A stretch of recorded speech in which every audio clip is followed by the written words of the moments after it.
issued a flash flood warning for northwestern Ripley County until 8:45 p.m.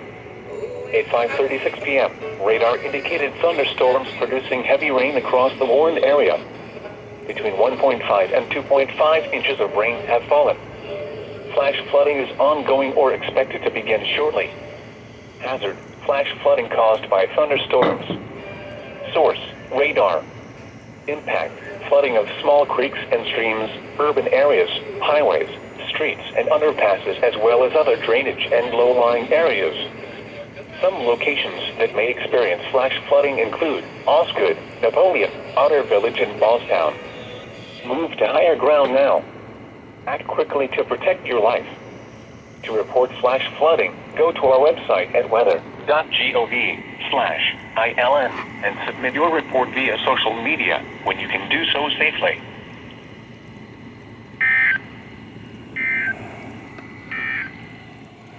Here is the official national